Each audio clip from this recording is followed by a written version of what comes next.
Hi, welcome to students. I'm Mr. Jimmy, and today in this session, I'll be explaining you the chapter 2.2, that is acceleration. Okay, so here I will be mainly concentrating on problem solving, and the other things, you can go through the links that I have sent you, and also you please read the book. And when you come to the class, I will clear any doubts. Okay, and now I'm going to solve the practice B, page number 45.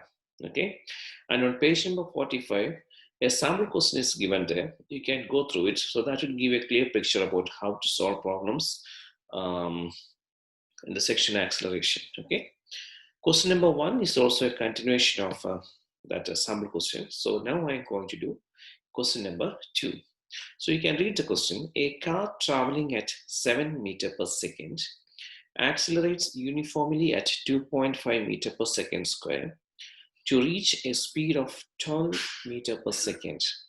How long does it take for this acceleration to occur? How long does it take means they're asking you the time taken. Okay, so whenever you solve a question, the first thing you need to do, first you have to read the question clearly, and then you have to figure out what are the values given there, and that you need to write. Okay, so here a car traveling at 7 meter per second, so your initial velocity, okay, initial velocity of the car is 7 meter per second, so that you need to write.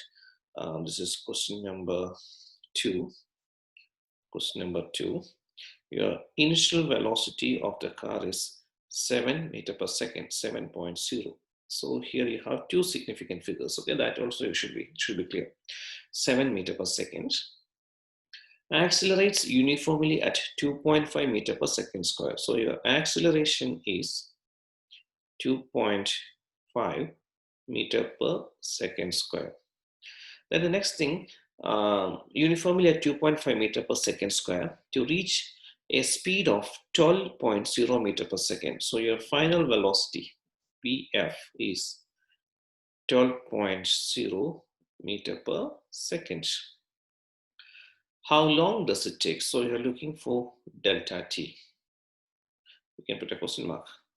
So now your next problem, which equation you will use? On the right hand side, you can see there are four equations. These are the equations of motion.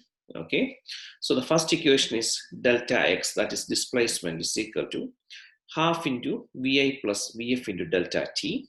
Okay, and if you start with an initial velocity 0, if your initial velocity 0, va will be 0, then that equation will be reduced to delta x is half into vf times delta t. That's the equation given there on the first equation. Okay, and second equation is, you can see vf is equal to vi plus a delta t. And if va is 0, simply vf is a delta t. Okay, so that's the equation given there. And now you check. You have va is given there, vf is there, a is there. We are looking for time. So if you're looking at the first equation, a is not there.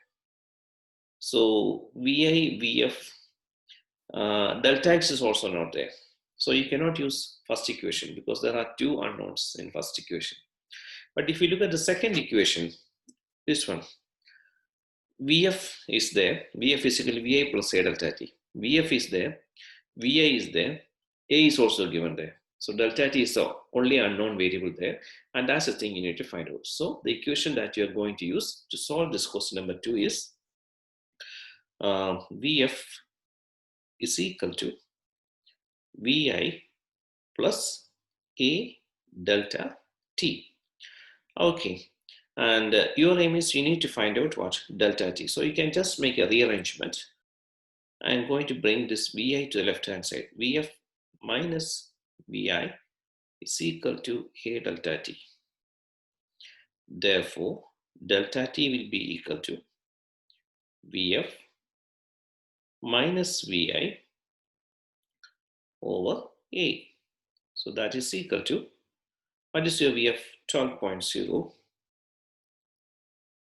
minus your vi is 7, 7.0. I will write it here. There's no space over here.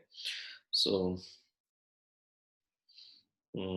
so delta t equal to 12.0 minus 7.0 divided by 2.5.